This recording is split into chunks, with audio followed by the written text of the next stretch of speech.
Welcome back to another episode of Gritty Iron Gang. You already know what it is. Week 6 recap. Let's hop right into it.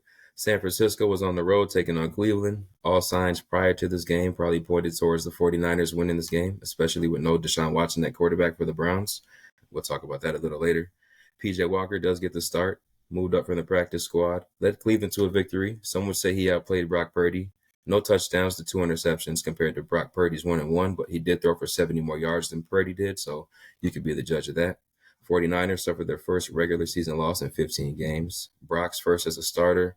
So you really have to credit Cleveland's defense. I mean, they're not ranked number one in this league for nothing, and they really showed that neutralizing Christian McCaffrey, Debo Samuel, Brandon Ayuk. I think Kittle had one catch for 1 yard or something like that. So Purdy, he did lead a potential game-winning drive at the end of the game. Unfortunately, the rookie kicker misses a 41-yard attempt, and now San Francisco suffers their first loss of the season. What did you think about this game on Sunday, sir? Well, obviously, like you said, Browns pull off a tremendous upset, obviously, without Deshaun Watson, without Nick Chubb. Obviously, they still have a couple pretty decent running backs in Ford and Kareem Hunt, but I still don't think they can replicate what Nick Chubb brings to that offense. So to do it with PJ Walker and then those two back there taking turns, it's a testament, I think. I think it's more of a fluke loss for San Francisco. I just think that they really, I mean, they had to battle a majority of the game without Debo and Christian McCaffrey, two of their top playmakers. So that takes it takes a lot of wind out of your sails as a play caller in Shanahan, and then as a quarterback like Brock Purdy, who is not going to sling it around or be a gunslinger. He's just there to manage the game, not make mistakes. So it was a hell of an upset, obviously, but yeah, to me, it's more of a fluke loss. But you still got to credit Cleveland for going out there and getting it done, especially with PJ Walker, who, to me, obviously is a upgrade over DTR, in my opinion. So, but and then you go to the defensive side with the Browns, and I mean, they showed out against a strong 49ers team. Like, as good as the Browns are, they seem to be a little bit hit and miss on defense with how good the defense is. But when they're on, man, a lot of teams are going to have trouble with them. It's just going to come down. They can be a really good team. It just comes down to that offense capitalizing and making plays. So, to me, it's just, I don't have a lot really for this game because I just think it is, it's very hard to go undefeated in this league. And I think this is just kind of one of those hiccups that San Fran ran into, and battling injuries and whatnot. It'll be interesting to see, the outcome of those two injuries, because if both those guys aren't able to go next week against even the Minnesota Vikings, they might look a little rugged, even against how poorly Minnesota is. Sure. So, those two guys out of your offense, it leaves a lot to be desired, because then the defense could really focus in on Kittle, taking him away. Ayuk doesn't scare me. He's only really, putting up numbers week to week because of what Debo brings, because of what McCaffrey brings. They got a lot of pieces behind them, but most of them benefit from what Debo and McCaffrey do for that offense. So to me, that's what this comes down to. And I still give credit to the Browns for pulling it off, but I think 49ers, say they have a kicker like Justin Tucker, they win the game. They do. You and I talked about this game last week when we were making our picks. We said Cleveland is one of the teams that can be almost as physical as San Francisco and give them a real run for their money up front. And we saw that on Sunday. They out-physicaled them up front, and that was probably the biggest factor in this game. Cleveland, they're going to be a problem for a lot of these teams going forward. I have big questions about Deshaun Watson not playing in this game. He was a game-time decision for the Baltimore game 2 weeks ago, was scratched in warm-ups. They get a bye last week, so you figure he would be the sure starter this week against San Francisco. But for him to not be playing and for Cleveland to pull this game out was very impressive, especially with PJ getting his first start of the season. Right. What do you think about Deshaun sitting out this game? Well, I was just going to ask you, was this his second or third game he missed this year now? Second. Yeah. So and the other game he missed was against you guys, right? Baltimore. Yep, week 4. So and I think I talked about on the pod the recap that week after that game where I think I said I read something where Stefanski was talking to the media and he said point blank like Deshaun was cleared to play. It was just it was his decision to It sit was his out. Like decision. so it makes me wonder a little bit about Deshaun. Is he kind of being a little timid or tiptoeing around, It's definitely these good smoke. teams? You know what I'm saying? Like, I don't know, and especially the way he's been playing, he's not his old self. So Exactly. it That's makes my me biggest wonder thing too. You're that not the it top makes me 5 wonder a option little unless bit you need to about be out him. there. Yeah, I Yeah, don't know. It makes me wonder a little bit. I don't want to sit here and speculate, on him or his abilities, but it's like if you're as good as you were in Houston, because I mean, fucking phenomenal in Houston. But if you're coming to Cleveland and you're not living up to that hype and you got all this money and now you're sitting out games on your own free will, it's kind of skeptical. very much so. Let's move on though. Philly was on the road in New York facing the Jets. I think similar to the previous game, we expected tough defense from the underdog, but ultimately that would result in a loss. You know my formula though. Cleveland did it and the Jets did it. They ran the ball well, they played great defense. Neither of those quarterbacks threw for over 200 yards, that being PJ Walker and Zach Wilson. But the Jets were able to force 3 interceptions from Jalen Hurts. The last one, they were able to capitalize off and score a rushing touchdown with under 2 minutes left in the fourth. Yeah, Philly did allow them to score. There's about a minute 45 left or so. They had 2 touchdowns. They were playing the long game, trying to go down there and score, give no time for the Jets. But I thought this was a very impressive win for the Jets overall, regardless of how it ended and what the situation was. Shocking, honestly. And I'd like to ask you, I know you thought the last game was a fluke, but which one of these upsets do you think was more impressive? This one for sure. I think the Jets pulling off the upset, especially with Zach Wilson at quarterback. But that Jets defense finally looked like the defense we've been expecting all preseason coming into this year. Um, and to me, I thought uh the Jets exposed Philly more than any other team has already this year for Philly. I mean, Philly is not the same team they were last year, even though they have majority of the same personnel and players and whatnot. But I just think, and the way the Jets made Jalen Hurts almost look like damn near a rookie quarterback again, it was kind of like, damn, there's a major question mark surrounding this Philly team going forward. And I think I think the 49ers especially benefited from this upset as well. Since, because they were the last 2 undefeated teams. Now they both have 1 loss. So to me, San Fran is still the team to beat in the whole league, honestly, but especially the NFC. Um, and especially you get upset by the Jets now, and now you have to go into Sunday Night Football this week against Miami. Man, I don't know.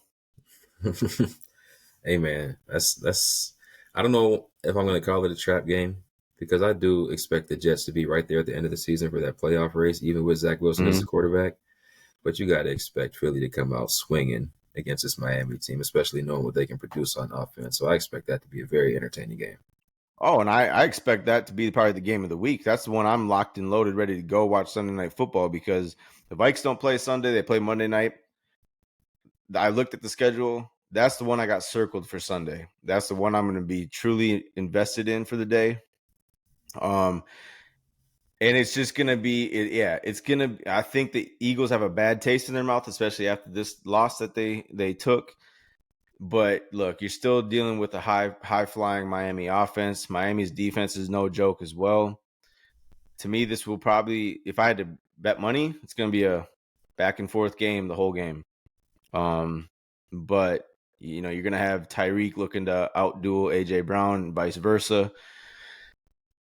Yeah, this is the one I got circled, bro. It's good, No and we'll talk question. about it more tomorrow, obviously. But I just think the Eagles, if they want to get this bad taste out of their mouth, they're definitely gonna have to go out there and win the game because there is not going to be a moral victory that comes from this game. Mm-mm. Um, Especially if the 49ers win this week and then you lose again to Miami, it's going to be tough sledding for that number 1 seed. I believe those teams play each other later in the season as well, so you don't want to fall behind any games at all. Mm-hmm. Like you said, though, Philly, Miami, both 5-1 now. We'll move to Thursday night, where the Denver Broncos took on the Kansas City Chiefs. Chiefs are now 5-1. They continue their winning streak after that Week 1 loss against Detroit. However, they do not look good doing it, but they are one of 5 teams in the NFL right now at 5-1. What did you think about this game right here? For me, look, I've been saying it for a while now, and this game proved it, and I stand firm on it. This is not the same Chiefs team we're used to seeing and watching week to week from the previous few years. And you look at Mahomes' game, his overall stat line is pretty damn good, but he did have one terrible interception in the red zone that cost them points. Mm-hmm. They just didn't look good. I mean, the whole offense as a whole for Kansas City this game, from the playmaking to the play calling, it was pretty stale and pretty questionable. I didn't understand on a short week why they had a lot of these trying to do a bunch of trick gadget plays out there, I'm not sure. namely that 1/4 down they had where you didn't even put it in Mahomes' hands. I don't remember the play, but I know he did not have it in his hands to make a play, whether it was run or pass. But I thought Andy Reid was his own worst enemy this game in play calling. So yeah, I don't know. It was just, look, it was a rough game for them, a rough game to watch for the fans. But yeah, I think the Chiefs, more so than any of the elite teams, they have a lot to prove going forward this year, the rest of the season, to truly make us believers in them that they can go back to the Super Bowl. On the Broncos side of things, look, Russell Wilson's a problem at this point. He kind of pinning it solely on him to begin the season up until this game was kind of questionable. But after this game, he's definitely a problem. I mean, he struggles to feel pressure regularly and hangs onto the ball way too long. Broncos, their offensive play calling all season, it's been bad. It's been questionable. I mean, this game, they only attempted one pass longer than 10 yards through the first 3 fucking quarters, bro. Yeah. How do you do that? Like, You see a lot of that from Wilson lately. And I thought the Broncos offense should have used play action a lot more than they did. And they strayed away from the run game way too soon with how productive they were being on the ground to start the game. I agree, man. I hate when teams abandon the run. You can't become one-dimensional, especially when that dimension is subpar. You just take your team out of the game wholeheartedly. Yep. This Chiefs team, though, I know we have a lot of questions about them. They have a couple of tougher games coming up. I think they'll fare pretty well. I think both these teams, Denver and the Chiefs, we have a couple of new segments tomorrow, and I'm going to talk about both these teams a little bit more in depth. So for now, I'll keep it short and sweet. But I agree, Chiefs have a lot of problems to work out, but until I don't see 15 behind quarterback, it's really tough to count those guys out. Or behind center, I it's agree. really tough to count those guys out. We'll move on to Sunday Night Football, where we had the New York Giants on the road at Buffalo. The Giants do go up at the half, 6-0. Could have been more, but terrible clock mismanagement by the coach and the quarterback there. Ran out the clock on a run play on the goal line there. Probably should have just taken the 3 or whatever the case may be. I don't know the exact down. You could have obviously thrown a pass to the end zone or whatever, but they botched that opportunity. And when you give a team like the Bills, opportunities to get back into the game, when you let them have a chance to regain momentum, you're just not going to have a chance to win that game when it comes down to it. And Buffalo started slow returning from overseas. So we kind of expected that. 0 points to get shut out in the first half was a surprise. To only put up 14 for the game was a surprise. But although we do like T-Mobile a little bit more than we like Daniel Jones, that's a tough situation to get thrown into for your first start of the season against a team of the caliber of Buffalo Bills. So Buffalo gets the win 14-9 at home. What'd you think about this game last night? It's kind of a snooze fest, if you ask me. I don't have much on this one, bro. I thought it was just an overall ugly game for the Bills. This is not a typical Bills game. I think they're still one of the better AFC teams. I think they are a better team than what they put out Sunday night.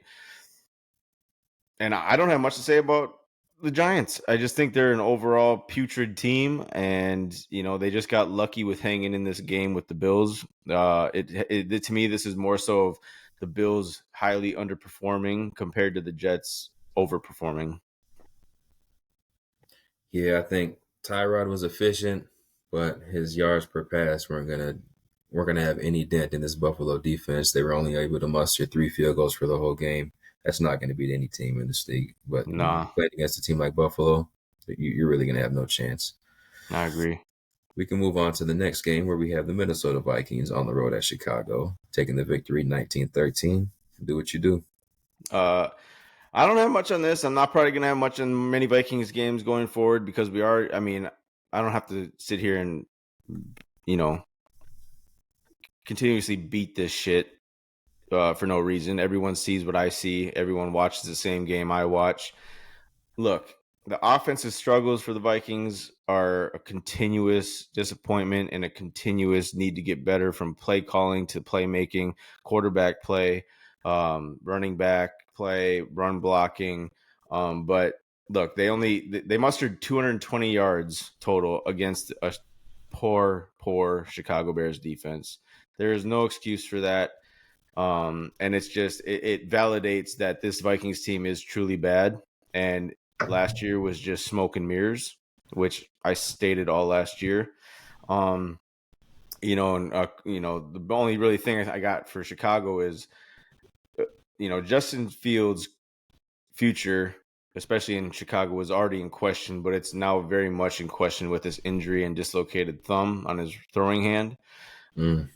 And to me, I don't know his name. I didn't pay attention to his name, but that D2 quarterback they put in after he went down, I thought they're better off with him going forward. I thought he looked better, even though he had some clunky throws, clunky plays late in the game. But they looked a little bit more efficient with him passing the ball than Justin Fields. But I do think the Vikings had a superb defensive performance and defensive play calling from Brian Flores. They constantly, while Justin was in the game, had a spy on him, but they beat up on a terrible Chicago O-line and made life a living hell for Justin Fields. So credit to the defense this game. And my last point really is Danielle Hunter, another 2 sacks, 7 tackles, pass defended, and I think he had 4 total pressures. He just boosted his trade stock even more, and I think the Vikings need to take advantage of this before the trade deadline. And I think, look, you got to get what you can for him. If you can somehow get a first-round pick, beautiful. But if you can get a second and third round or second round pick and whatever else, add to your draft stock or add to your draft capital. Danielle Hunter is one of my topics of conversation tomorrow, so yeah, I agree with that, man. His trade value will never be higher. He's playing out of his mind right now. Outside of the elite guys that we usually talk about, he's right behind them in that conversation, if he's not right in that conversation right now. So if that's the And I direction you think think your team is going, that would be a great move to do. I think it's inevitable because I think Danielle Hunter knows it in his head too, that he's playing for a trade destination where he can get a lucrative contract and do some damage with the next team he's on, because he's not coming. I mean, regardless, he's not coming back next year. Yeah. You got a couple guys you need to make decisions on, but we'll talk about that at a later date. You guys got your dub. We got our dub. Took on Tennessee across the pond, a game that started at 8:30 in the morning. This is a rivalry that dates back to the Ray Lewis, Eddie George days. You can always expect it to be a physical fight, especially up front. That's pretty much what we got in this game in the first half specifically. Neither team was really able to generate anything in the run game. And luckily for us, we were able to, draft Justin Tucker about a decade ago, and we have the best kicker in the game.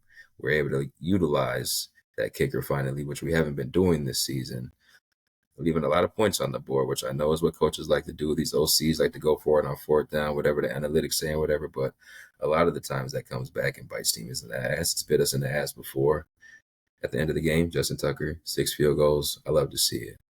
Pretty much able to neutralize Tennessee's offense in the first half, like I said, but coming out in the second half, we had a couple bonehead penalties.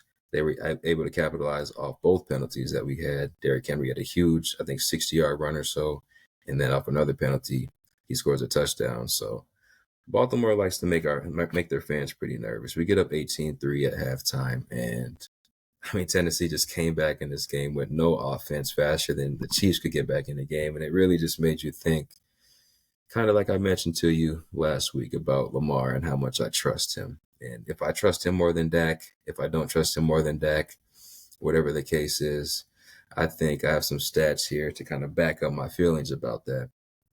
So since 2022, the Ravens have 5 losses of double-digit leads, which leads the NFL. Since 2021, we have 8 losses with a 7-point lead or more in the fourth quarter, which also leads the NFL. And also since 2021, we have 10 losses when leading in the fourth quarter period, which, you guessed it, leads the NFL. So I don't want Jim or Harbaugh to be fooled by the MVP season and how much trust he put in Lamar, because I think that's similar to the Cam Newton MVP season, and that's more of an anomaly, right? In these instances, first half stats this season, the Ravens are 16.3 points, 245 yards. Second half, we get complacent, and I think that is the reason why Harbaugh thinks Lamar is Superman. So we average 4.3 points and 85 yards. That's, I don't know. I haven't looked at the numbers, but I would assume the Jets, the Patriots, and maybe one other team is lower than that. But that's has to be bottom 5 in the league. I don't understand why we get complacent, because our offense isn't to a point yet where we can just turn it on like Miami or like how Kansas City's been in the past. However, though, we did turn it up on defense, forced an interception from Tannehill late in the game, sealed the game for us, and Baltimore gets out of here with a much-needed win after Cincinnati got their win and Cleveland got the big upset over San Francisco. What did you think about this game if you're up early enough to watch?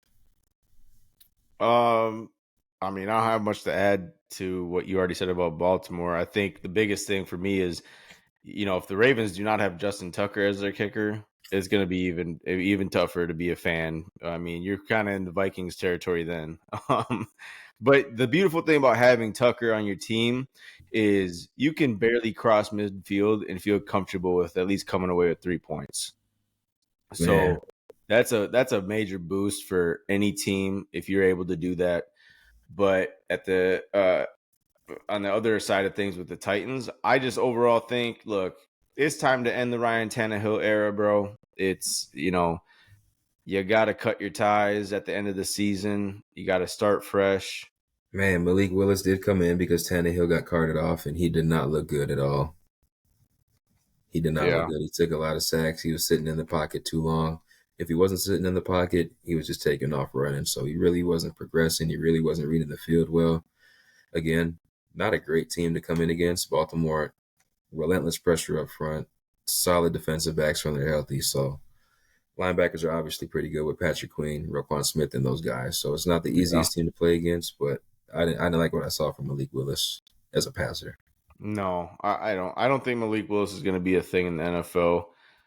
I think he'll be a long-term backup and probably end up moving team to team at some point. That's just what my feeling is, but I just don't see him making it as a starter anywhere. Yeah, I can get with that. At least not at this point. I have seen some quarterbacks that are pretty bad. I wouldn't say they're worse He than him, he though. I he, mean, he he, has a he lot could of be work to a do. he could be a bridge quarterback. For what team?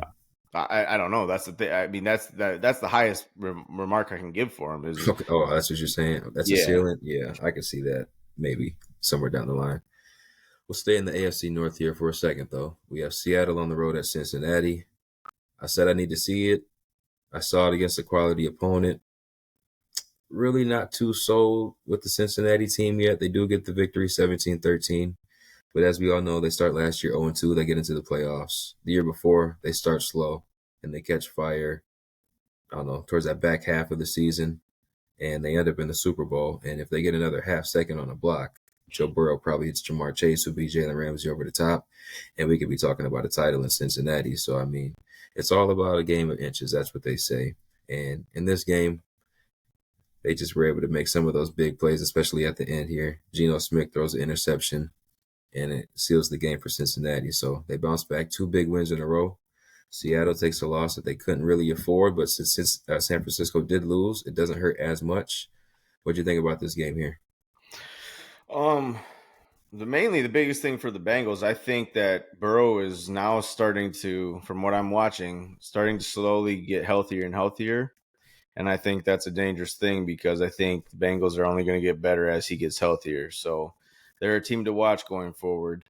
Now with Seahawks, I did pick them to win, I believe. So I was more focused on them. But I just thought they had major red zone issues in this game. They came into the game converting 59% of their red zone trips into touchdowns. Only finished the game 1 of 5 in the red zone. Not too good. And they also, and that's it's even worse when you think about it from this perspective, where the Seahawks outgained the Bengals 381 yards to 214. Yeah, I saw that too. Led 24-15 in first downs and possessed the ball for over 34 minutes. So by those numbers, the Seahawks should have came away beating this team fairly handily. I agree. That's why I think it is an impressive win for Cincinnati, but I'm still not sold because I saw those numbers too and I No, was thinking the same I thing. agree. Yeah. But the fact that Seattle is a quality opponent, they will be a playoff team, you have to tip your cap to Cincinnati because they were able to pull off a game where they were at a great disadvantage in the statistical category. So Yeah. credit to them. And like you said, Joe Burrow, he's starting to look a little bit like the Joe Burrow of old. And if that's going to be the case, I mean, this defense looked like they had a little more pep in their step. I mean, all 3 teams in the AFC North absolutely terrify the shit out of me. Indianapolis at Jacksonville. We don't have a lot. I don't have a lot to say about this one. I mean, the Jaguars' offense is finally starting to click a little bit. Etienne had 2 early touchdowns on the ground. Indianapolis put up a late fight, but this was an absolute ass kicking by the Oh Jaguars. yeah. 37-20. It wasn't even that close. No. I mean, at one point it was 31-6. So I think they kind of let up off the gas a little bit. Um, Jaguars defense is starting to look pretty legit. Securing 4 takeaways. And they should be a team to watch for potentially trading for Danielle Hunter. I truly believe that this is the one team they should probably have targeting Danielle the most. And look, I think he wouldn't mind being down in the Sunshine State. So, Hey, you man, know, uh, there's no way that that's where you have Daniil going because that's where I have him going for our segment tomorrow. Just a little sneak peek. no, I said it last week, I believe, briefly on the podcast. I said the Jags should be a team to trade for Danielle Hunter. I think that if they add Danielle Hunter as a pass rusher, that defense will take even bigger step forward going forward this season. So that really should be and I believe they've been very interested in Danielle Hunter since last June or July, even during his whole contract situation. So to me, they're the front runner if they want to make a move. Very fair. But and like you said, Jags offense is improving slowly but surely. And that's pretty much all I have for the Jags. I mean, they went out and they did what they're supposed to do. I mean, if they're going to be taken seriously, they got to win games they're supposed to win. They already upset the Bills, so that's a good win on their resume. And in this one, I thought Minshew looked pretty damn rough this game. I know. I Just did jinxed him. not look good. Did not look the part. That offense is, as long as AR is out, they're gonna sorely miss him. It looks like what we expected it to look like. Yeah. Week 1. So, and then with Trevor Lawrence, this was interesting to me. He completed 19 of 26 passes for 171 yards and 2 touchdowns when facing a pass rush of 4 or fewer rushers. So he just absolutely picked apart this Colts defense. Yes, he did. So it was an overall great win for the Jaguars. They did what they're supposed to do, and the Colts, they're gonna be, even though they have JT back, they're really gonna miss their big time rookie playmaker at quarterback. Yeah, this is probably what we would have expected this game to look like going into the season. I think after 5 weeks, the Colts have overachieved a little bit, and Jacksonville, again, has been inconsistent and hasn't earned our trust. But like you said, they beat Buffalo in London last week. Buffalo comes back over here this week. They put up 14 points against the Giants. Jacksonville looks great, puts up 37 points against the Indianapolis Colts. I don't know, man. They're still not earning my trust, but if they're putting games together like that back to back, they have a bright future going forward. They do. Their future is very bright. I will say that. I'm not going to say like this year is going to be like a AFC Championship type run or anything, but they do have a very bright future. They're building the team the right way. If you add in Daniil Hunter to that defense this year, then maybe if everything's by the trade deadline, you're looking even better than what you're doing right now. They might be a scary team to come playoff time. I agree with that. Another team that's going to be very scary come playoff time is the Miami Dolphins. Oh, They were yeah. at home when they hosted the Carolina Panthers. Panthers did get up 14-0, but Miami went out and scored 35 in a row and pretty much got the Dolphins out of there with an easy dub. If it wasn't for a pick six by the Dolphins backup quarterback, I don't think the Panthers would have scored again, and this would have ended up being 42-14. So Miami is the real deal, and outside of KC, they are the only other 5-1 team in the AFC. What you think about this Dolphins performance against the winless Carolina Panthers? Look, I mean, there's going to be hiccups along the way, and I think going down 14-0 early to the Carolina Panthers is one of those slight hiccups, but they responded by scoring touchdowns on 5 of their next 6 possessions. So that tells you right then and there, look, this team is no joke. This team is not to be messed with. They have a high-flying offense. And that's really all I got from Miami. I mean, they're the truth right now. And until you can go out there and play a game, full, complete game against them and prove that you're truly the better team, besides the Niners at this point, the Dolphins might be the second best team in the league. And they have an argument to even be the number 1 team in the league, honestly. But I just think there's a little bit too much firepower on that San Fran defense to truly. I think they got the best defense to handle this offense that Miami has. That is what I'm saying. Carolina side, not much there in my opinion for anything I got to take away from. They're 0-6, worst record in the league. But look, Bryce Young is slowly improving, but I'm happy each week he's taken whether it be a small or big step, he's taken steps forward each week. And the downside of it is he's just going to continue to kind of look a little rough and continue to struggle throughout the season because the Panthers desperately need to add more offensive playmakers and better protection for him going forward if he's going to truly succeed. I agree, man. That team is a work in progress, and it really is unfortunate that they do not have the first round draft pick. So there's really no signs of improvement, at least immediate signs for that team. I mean, the coach is okay, the quarterback's okay, the weapons or whatever, the O-lines or whatever. The bright side is the defense, but just like everybody else, you gave up 40 points to the Miami Dolphins, so you can't feel good about that unit who, like you said last week, is a little bit banged up. I mean, everything is just downhill right now for the Carolina Panthers, so you can't feel good if you're a part of that organization right now. Yeah. I guess we'll stay in the NFC South right here, where we had Washington take on the Atlanta Falcons. They get the victory 24-16 on the road. I guess for this one, Ritter has 3 picks, Sam Howell has 3 touchdowns, and that's all she wrote.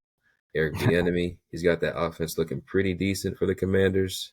If the defense can keep playing like this and Sam Howell's taking care of the football, I'm not going to say it's a sneaky team, but I think they'll be able to defeat a lot of teams like Atlanta, who I think are playoff contenders. And if not defeating them, they will be in a lot of those games. So I what do agree. you think about this Washington and Atlanta game here? Well, just to piggyback off what you're saying about Washington, I think if they continue to do what they're doing and improve, they're a very quality around 500 team. Easy. They were a game or two out of the playoffs last year, so they're not far away from being a playoff team this year. I think the last week or two, the defense, especially against Philly, they kind of were let down and kind of struggled. But it was a huge bounce back with 3 interceptions in this game for that defense. And look, I don't have much takeaways from this game because it was kind of one of those games I wasn't paying attention to because, these are 2 teams you don't expect a whole lot from. But for me, look, Desmond Ritter's first home first home loss, but he just continues to struggle, and I just don't think he's that guy at quarterback.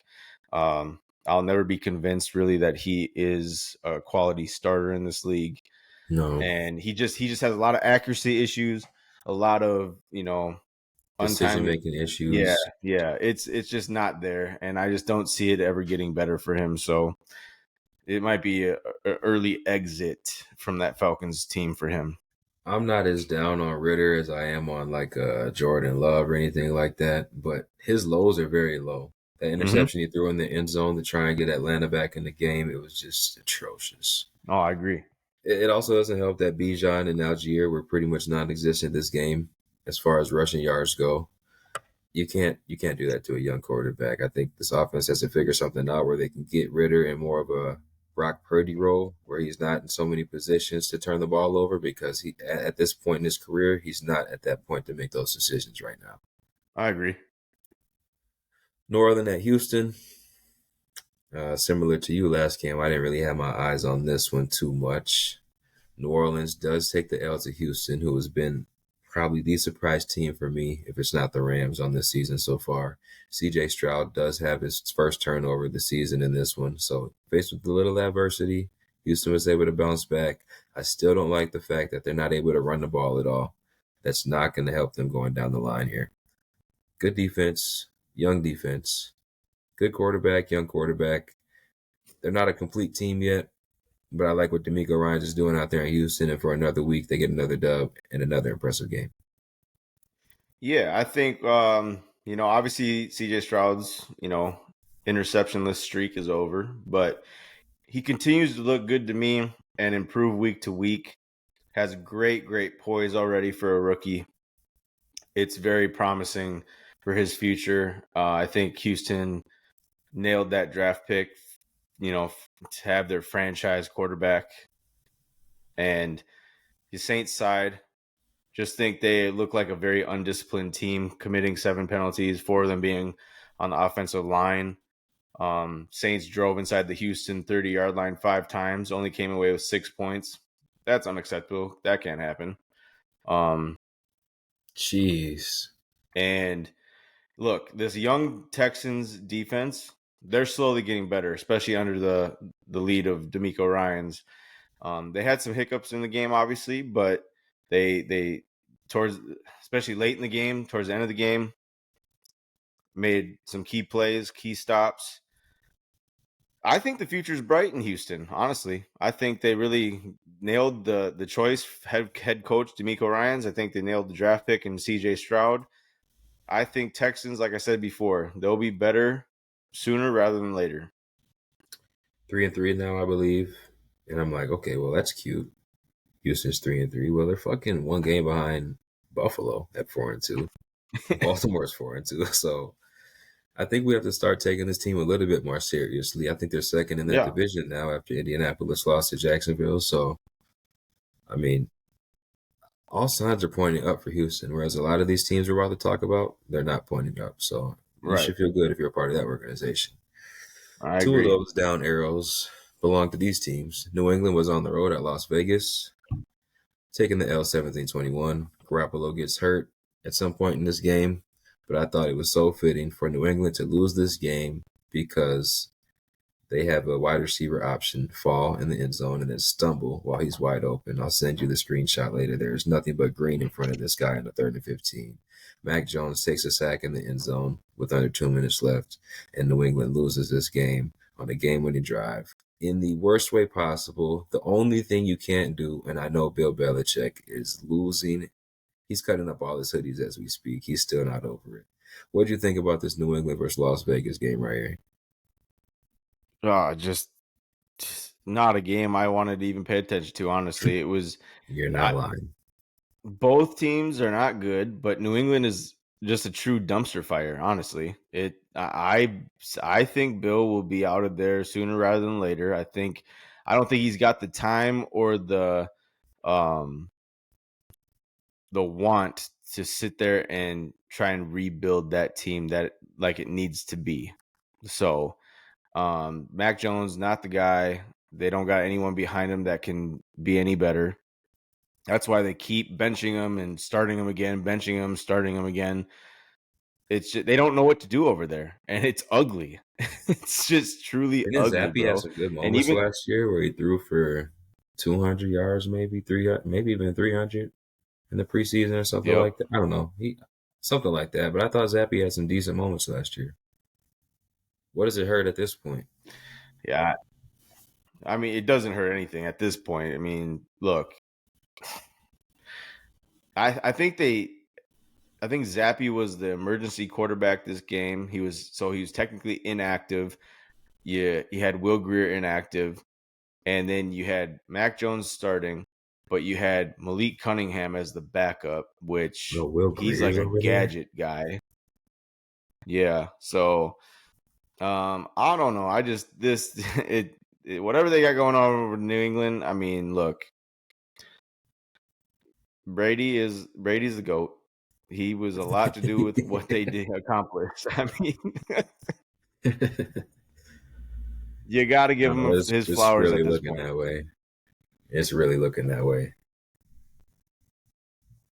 If not just for the fact that he was a great player, a great leader, a great prepper, a great elevator of talent around him, he was always taking less money to allow the team to acquire more talent to put around him. These And quarterbacks these days, Daniel Jones, you know damn well you did not deserve anywhere near the kind of contract you signed, you fucking bum. nah, And it's not your fault. nah, But that's the no. situation these Look, franchises are facing. look, Tom Brady. Look, it was to me, it was a great partnership for Brady and Belichick because Brady, his talent speaks for itself, but how smart he was as a player. He was pretty much the head coach of that offense. It allowed Bill to just dive in strictly to the defense. They'd go into meetings together, bounce ideas off each other. And look, Bill didn't need an offensive coordinator that was superb with Brady. Brady was the offensive coordinator. He was the head coach of the offense. That's the type of guy we're talking about. The fucking GOAT, dude. This dude was when I and it makes me sad because I just hated the Patriots so long because of the dynasty they had going. But it was like, now that you look back on it, you're like, man, Brady, that dude was the real fucking deal, bro. You're always Like, trying to find ways to be like, Brady isn't the best. Look at this. Look at that. They you cheated. got, They did yeah, this. Peyton Manning's exactly. way better. This guy's better. Rodgers can throw the ball way better. Mahomes. But at the end of the day, it's like, man, we did kind of take that guy for granted a little bit. Yeah, No I question agree. about it. I think so. I mean, I did for sure. I mean, look, I just hated the dynasty they built. I think, it, it was just like, God damn, why are they always in it every single year? And we got to pick them every single year to win the Super Bowl. It's just, it's annoying. I But you know agree. what?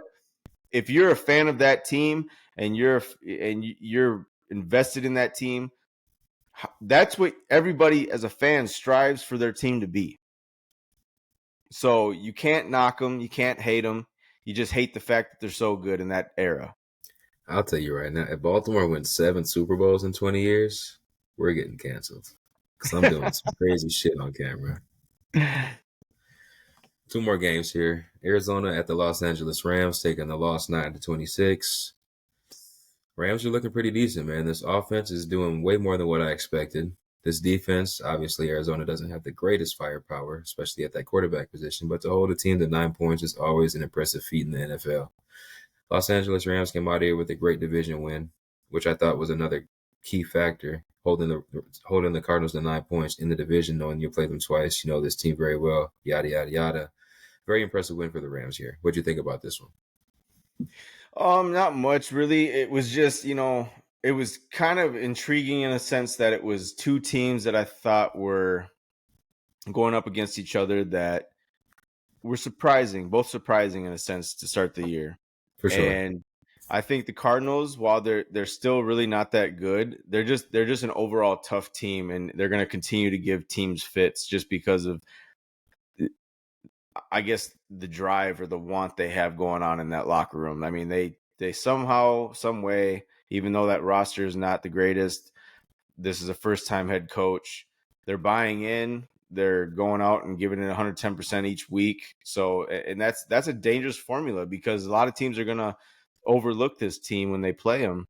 And I think them knowing that and then them bringing the fight to these teams, like I said, they're just going to give fits to a bunch of teams they play. And some of them might, end up a little bit lopsided like this game, even though 26-9 is really not lopsided, but in a sense, that in the NFL, that's kind of a beatdown. So, um, look, I think the Cardinals, I think they might have a bright future if they can do some things in the offseason, revamping the roster, drafting well. I think they're not that far off from being relevant again, but still a ways to go, obviously. Yeah, Um, what were they'll you have saying? their. Yeah, my fault. I said they'll probably have their top five pick, and then they do have Houston's first round pick, which Yep. by the week that's getting further and further from number one. So they will have a chance to add two really solid players to their team over this offseason. And I Yeah. think their coach came from Philly. Yep. And, we've talked about it all year. Philly, along with Kansas City, two teams that we expected to be dominant that really look like they have some chinks in their armor.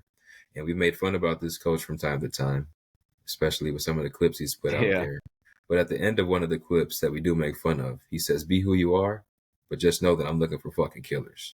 So he does seem like he's instilling that mentality in this Arizona team, even though they are void of some talent.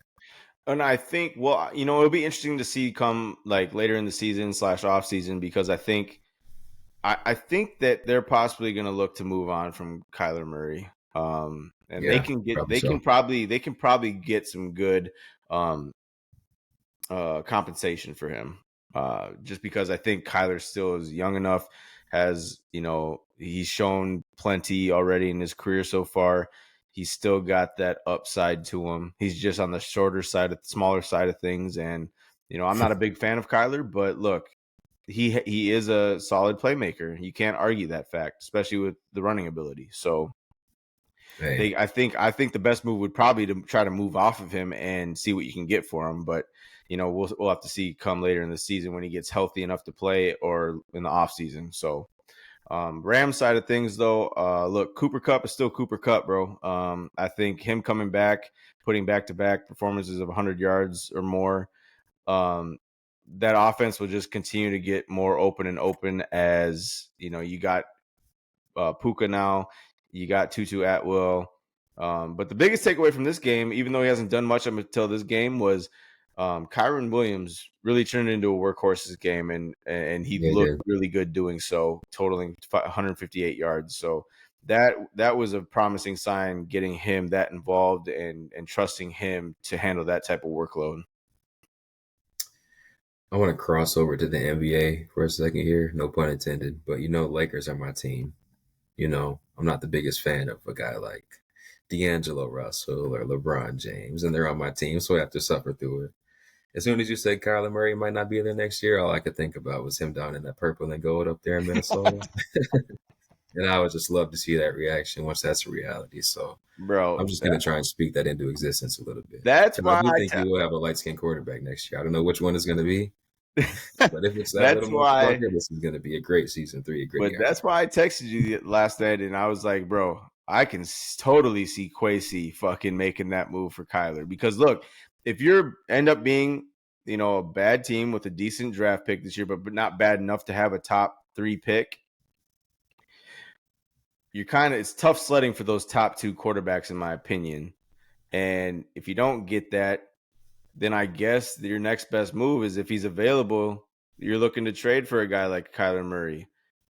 And if you do that, I mean, I don't know what the future holds with the Vikings if they were to get Kyler Murray. I don't. But then that allows you the ability, though, to start building those offensive and defensive lines, which are truly, truly such in need for this team to get better. It is really, it's painful to watch just how bad we are up front, both sides. Yeah, that quarterback topic is something I want to touch on tomorrow. So for right now, we'll finish off our week 6 recap with the Detroit at Tampa Bay game. A game that finished 20-6. The Lions are one of 5 teams now that improved to 5-1, joining the 49ers, Philadelphia Eagles, Miami Dolphins, and Kansas City Chiefs. 20-6, two-score game. A lot of people would look at it and say it's a blowout. I think this game was a little bit closer than what the scoreboard says, especially early on. Tampa Bay had a real chance to blow this one wide open. Detroit blew coverage. Mike Evans was 20 yards behind the DB. I think it was Isaiah Buggs or something like that. Got his hand on Baker Mayfield's pass and deterred the Buccaneers from scoring that early touchdown, putting them up 7-0. So Detroit was able to capitalize off that big play, and it really never looked back. 20-6 was the game here. What you think about this Detroit Buccaneers game? Look, not much on the Buck side, even though I do think that they're, kind of a sneaky team. They're going to be tough to deal with. They're in that As Washington category for me. Yeah, I'd agree. But for me, it's just look, this Lions defense is impressing me every single week. They're getting better. They're looking fucking legit. Goff, he continues to be a very good quarterback for them. They got playmakers, especially now with Jameson Williams. I mean, it hurts having Montgomery go out. I don't know how long he'll be out for or whatever, but that's a big blow to that offense because they truly are relying on him as a workhorse type back. They are. And I don't think Jahmyr Gibbs is there yet to replicate what Montgomery brings to the table in the run game. But he's still a pretty good playmaker for them. But look, Hold on. I think the Lions organization and the Lions fans have to relish this year as a special season because that's what it's turning out to be. And because of, the history in the NFC North and, how well Vikings and Packers and even, not Bears as of late, but the Packers and Vikings, they do each offseason tend to regroup and tend to rebuild their rosters in the correct way. But look, the Lions, they have everything put together for the next 3 years probably. They do. So that's a scary thing for the rest of the North, but I do think, especially with the cap space the Vikings are going to have. Look, the NFC North, it will be better the next year and going forward. It's going to be a tough division. Very exciting. It's going to be a tough division going forward again. But this year, I just think the Lions and that organization, the fans, they got to relish it. They got to relish it because this is their year to take the North. This is their year to make a run. Just really embrace the season you're going to have and truly, especially after the rough history you've had, the 20-some years, whatever, not making the playoffs. Look, or has it been? When did they last go to the playoffs? 20 with Calvin Johnson and them. Oh yeah, early 2010s. Yeah, okay. So mid 2010s.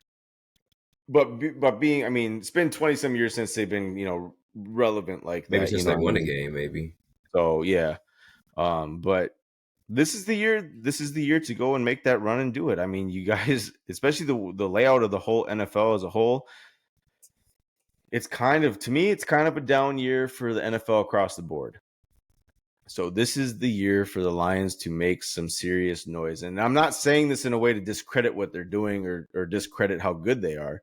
It's just I'm saying, to me, this is the year that the Lions can make a run and possibly get to the NFC Championship. I think that is a possibility. We did just see the two teams we thought were the best in the NFC lose to backup quarterbacks. But that also brings me to my last point I was bringing up with the Lions. I think being 5-1 now, you're tied with Philly, San Fran in the NFC. This is a huge, huge week for the Lions to try to go into Baltimore and get one. Well, niggas know what the fucking deal is. You feel me? It ain't happening. You need David. Matter of fact, you need Barry and Calvin, and they ain't coming back. It's Baltimore. We ain't even got to make our pick for tomorrow. You know what it is. On my league course, so that's it for me. Hey. I'm ready to make my picks right now. Yeah, I'm ready to go for tomorrow, our pick segment, because look, I am going to be tuned into that Ravens-Lions game. I think that's going to be a battle. Yeah, I was kind of looking at the schedule. That has game of the week potential for sure. If it ain't Chargers, Chiefs, Dolphins, Eagles, it's that one. So I'll have my eyes locked in for sure, obviously. But anything else from you on this week 5 recap? Or week 6 recap? No, I think this week 6, the only thing I got to say, this week 6 was just kind of like very bland week of football. Yeah, there weren't a lot of great games. There weren't a lot of close games. There weren't a lot of exciting performances, but it's football. You're not going to get that every week. No, right, and that's expected, but it's just kind of, I don't know. Obviously, my squad has a huge down year this year, but so that adds to the fact of why I feel like this year is not as exciting to me, I guess. But it's really, I mean, you got the same old type of, top 5 elite teams. Then you got a couple sneaky teams that are having great years adding to that. And it's just a weird feeling for this NFL season. I'm excited to get to the real thick of things with, Yeah. Get to playoff week races. 13, And 14. yeah, Yeah. that's what I'm truly, really looking forward to, because I think I think even though I may say it's like a down year in a sense, or not as exciting, once we get to that point, it's really going to pick up for excitement, because you're going to have some teams you're like, damn, they're really having a great year. They could make some noise. Like, there's going to be a couple of these maybe AFC and NFC elite teams that go down in the playoffs the first, second round, and we're like, whoa, this is going to be a crazy championship Super Bowl I can weekend. see it. Yeah. Not so much the 49ers, but I can see Philly going down. Yeah, that's the thing. I would love to see a Detroit Philly playoff matchup. I would like to see, I was thinking about it today. I want to see Miami versus KC. And then on the other side, I think I want to see Detroit, San Fran. Yeah, but see, I That's think that strength on strength I right there. think I think But I that don't might think happen. Detroit's quite ready. No, I think the best bet, in my opinion, as of right now, would be a Detroit San Fran NFC Championship. Yeah, as of now, after what I saw from Philly, and I don't like to be overreactionary, but Detroit has overall looked like a better team than Oh Philadelphia yeah, so far this year. just well rounded compared to what Philly is this year. I mean, and it's kind of a downer because Philly pretty much has the same. They pretty much ran it back this year.